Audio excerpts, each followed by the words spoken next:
കാലവർഷം കനിഞ്ഞില്ല. തൃശൂർ ചിമ്മിനി ഡാമിൽ നിലവിലെ ജലനിരപ്പ് കഴിഞ്ഞ വർഷത്തേക്കാൾ പകുതിയോളം കുറവ്. മഴക്കുറവും വേനലിൽ ഡാമിൽ നിന്ന് കൂടുതൽ വെള്ളം കോൾനിലങ്ങളിലേക്ക് ഒഴുക്കേണ്ടി വന്നതുമാണ് ജലനിരപ്പ് കുറയാൻ കാരണമായത്.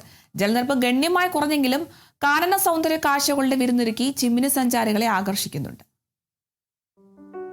76.7 മീറ്ററാണ് ചിമ്മിനി ഡാമിന്റെ പരമാവധി ജലനിരപ്പ്.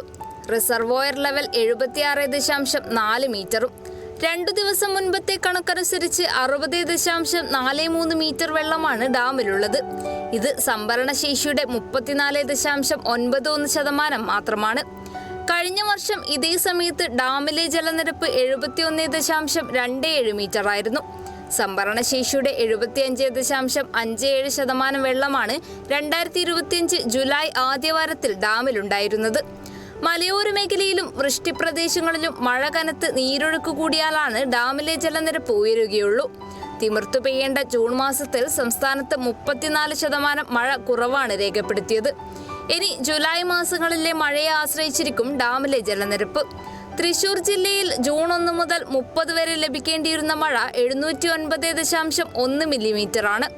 എന്നാൽ പെയ്തതാകട്ടെ 469.2 മില്ലിലീറ്റർ മഴ മാത്രം. മഴയുടെ കുറവും വേനൽക്കാലത്ത് ഡാമിൽ നിന്ന് കൂടുതൽ വെള്ളം കോൾനിലങ്ങളിലേക്ക് ഒഴുക്കേണ്ടി വന്നതുമാണ് ജലനിരപ്പ് കുറയുന്നതിന് കാരണമായത്. ഡാമിൽ ജലനിരപ്പ് ഗണ്യമായി കുറഞ്ഞെങ്കിലും കാനന സൗന്ദര്യ കാഴ്ചകളുടെ വിരുന്നൊരുക്കി ചിമ്മിനി സഞ്ചാരികളെ ആകർഷിക്കുന്നുണ്ട്. ചിമ്മിനി ഡാമിന്റെ അതിമനോഹരമായ റിസർവോയർ കാഴ്ചക്കൊപ്പം കുട്ടവഞ്ചി യാത്രക്കും സൗകര്യമുണ്ട്.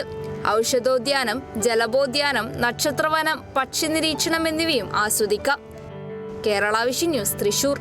ആരോഗ്യമുള്ള യുവതലമുറയ്ക്കായി ഡോക്ടർ ഫുഡിന്റെ ന്യൂട്രി മൾട്ടിഗ്രെയിൻ ഓട്സ്. തലമുറകളുടെ കരുത്തിന് ഡോക്ടർ ഫുഡ് ന്യൂട്രി.